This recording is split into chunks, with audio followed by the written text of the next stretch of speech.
Hi there. So today I want to talk to you about the third principle. As you know, I've been talking about, just in case you missed some of my previous videos, I'm talking about sort of the whole journey where you go from feeling stuck in your body, having weight loss fatigue, feeling like you have sabotaging behaviors around food and you just are not in control. Moving from this to getting to the point where you are happy in your body, right? You've reached the weight you want to be, but physically, mentally, you're happy in your body. You've got a sense of freedom there. You can do things, wear things that you've wanted to do. You develop the habits, the routines, the things that just, it's second nature now. It's just, you don't even need to give it a second thought in order to maintain your weight. You just know how to eat. And you can do that 80%, 90% of the time. Totally fine. It's effortless. You've put this behind you, this having to think and plan and worry about food and having good days and bad days. And in that 80-20 rule, you can have some indulgences, you're fine. You've also got strategies, you know how to make corrections if need be, if you overdo it. But you're in control and you've got the mindset where you are in the driver's seat. And if you are mindfully choosing to have an indulgence, that's okay. It's not something else driving you to do it. And you can keep things in check. So you truly are experiencing more freedom in your body, freedom and enjoying your body and enjoying what you can wear and enjoying the freedom to finally put this whole challenge around weight and food and everything about it, just put it to rest and put more energy, your mental and emotional energy and time towards things in life that are much more fulfilling than how much the weight loss journey, how much time and energy it can take up and probably has taken up in your life. So you want to get to that point. 5 principles. We already talked about. Number 1, you've got to have a game plan that's right for you. It's going to give the clarity, the structure, so you know what you need to do. Remove decision fatigue, whatnot. You're on a path and you're going to get there.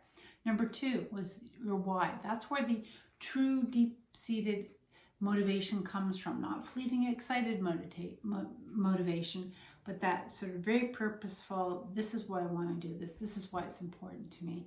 Your why is very clear.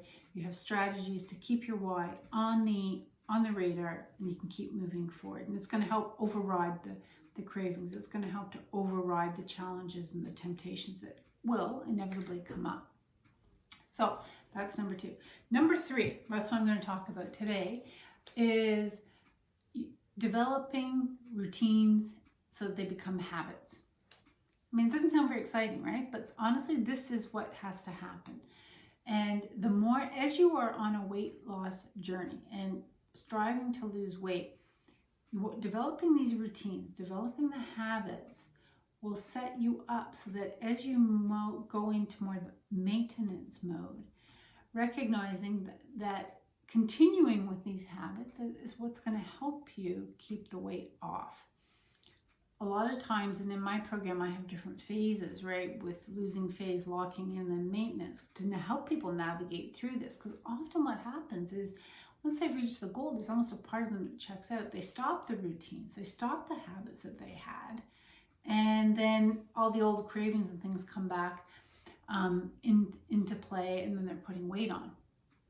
So it's important to recognize that until something is completely ingrained in your psyche as a way of being, it's important to keep those routines going because you want it. That's the only way eventually it's going to get to the point where it's just second nature. And I'm sure if you think, I'd like to use kind of sports as an analogy. If you were, I play tennis, so we could apply this to anything, any sort of sport, tennis, golf, whatever. That when you've been playing something for a while and then you want to learn a new way of doing it, at first it's very awkward.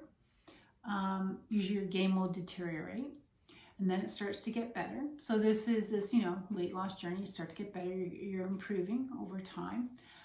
But it's still taking a lot of mental effort. You still really have to break it down, think about it. It's not completely second nature yet. You still have to kind of very consciously work at it to make sure this new serve you've been working on, you keep doing it. You don't default to the old way. You do it over and over and over and over again until eventually it will become, the term is you're unconsciously competent. Like you've got it. You don't need to think about it anymore. You can trust your body. You know how to serve, you know what you're gonna, how you can trust it's gonna happen the way you've now learned how to do it. Likewise with this, part of this is getting to the point so when you're actually maintaining your weight, it's just second nature, and you don't really need to overthink your food, overthink you know, your meals and when to eat and how much to eat. You just know. But the only way you're going to get there is on this journey is by creating routines and habits and then sticking with it. Because the other thing is, when you are actually having a habit like that, you keep doing the same thing over and over again, what's happening is you're changing your brain, literally, physically changing your brain. Because when you have a new routine that you're developing, you're using the prefrontal cortex, the frontal part of the brain, the executive functioning, and you're initially, yeah, you do have to think about it, but you keep doing it again and again and again. And eventually that becomes very ingrained. You develop this neural pathway, so it starts to become a habit. And the more you do it, then eventually it will start to get stored in a kind of the back part of the brain where it doesn't require as much energy.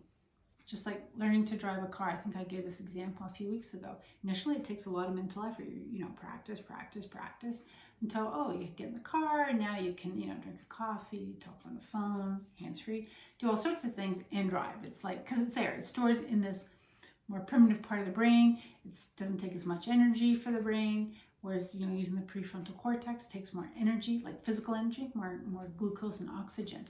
So doing this over and over again, you'll develop these neural pathways. So then it just becomes a way of being. And ultimately, again, if in the spirit of weight loss, it's not just about hitting a number on a scale. It's about truly being liberated from the whole experience of having to deal with weight loss again, where you just know what you need to do and it's second nature. You don't need to worry about it. Well, that takes that routine. So in your weight loss journey, taking the time, create the habits, create the routines. I have many clients that will, and I've seen it, some that, you know, even on my program where they're still a bit more haphazard about, oh yeah, I was out and I didn't think to pack my lunch, and they have a harder time, and they have a harder time keeping it off. Versus, you know, I work with them to develop, obviously teaching them the importance of this, you know, but the people that kind of get into their groove right away and they're like, okay, I've got the meals, I've got it portioned out, I know what I need to do. Ultimately, it makes it easier because they have less decisions to make while they're on this journey, but they're in a groove. It's like second nature now. And then getting to the point where they enjoy it.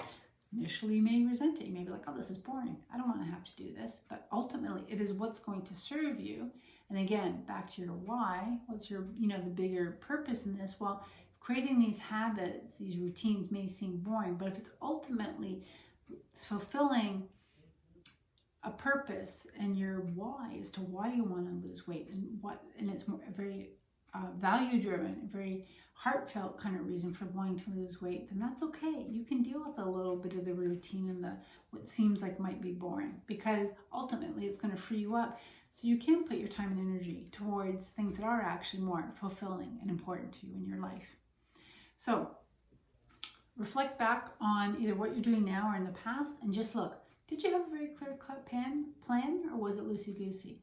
Was your motivation really a deep-seated, value-driven motivation, or was it a bit of a fleeting excitement of, oh yeah, I'm going to do it this time, I'm kind of excited because maybe a friend's doing it or whatever?